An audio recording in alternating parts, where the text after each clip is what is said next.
Imagine Nvidia and AMD, the giants of microchips, eager to sell AI chips to China.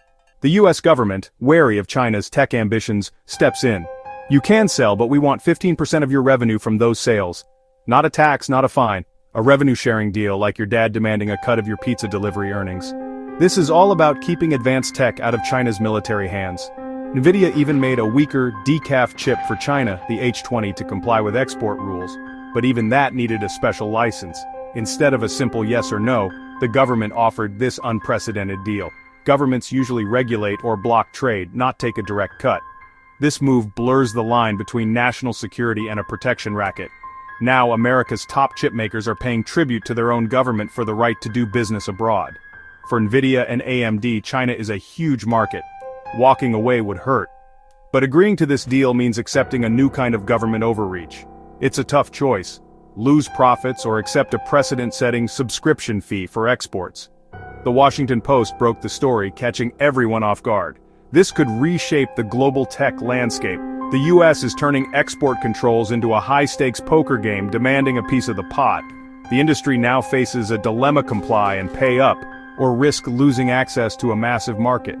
This isn't just regulation, it's a fundamental shift in how tech business is done, and the world is watching.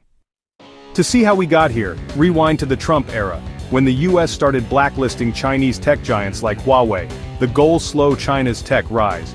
Biden's administration doubled down, rolling out sweeping export controls in 2022.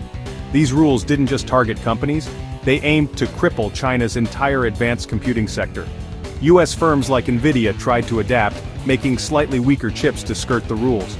For a while, it worked. But the government saw this as dodging, not complying, and tightened restrictions again in 2023. Even Nvidia's watered-down chips were banned, leading to the creation of the even weaker H20. Now, the US position is, sell only your mediocre stuff and give us a cut.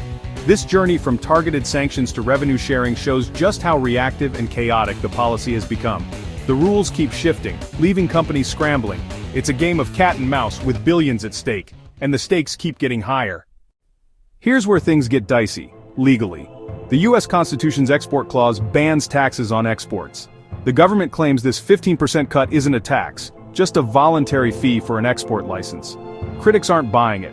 If it looks and acts like a tax, it probably is. Legal experts say this could be a blatant end run around the Constitution. The ethical problem? Turning national security into a cash grab. Export controls are supposed to protect, not profit. This deal creates a perverse incentive to approve risky sales if the government gets paid. It risks corrupting the purpose of export controls, and it could spark a major constitutional showdown. Nvidia's in a bind. Their CEO argues that sales to China fund the R&D that keeps America ahead. China is a cornerstone market. Walking away means losing billions. So, 85% of something is better than 100% of nothing. But by agreeing, Nvidia and AMD set a dangerous precedent. What's to stop the government from demanding a cut from other industries? This transforms regulation into a forced partnership, one where the government holds all the cards. Tech leaders everywhere are nervous. Will they be next? The US wants to hobble China's tech sector, but also keep its own firms strong. A tough balancing act. This 15% deal might end up hurting both sides. In the short term, Nvidia and AMD keep a foothold in China.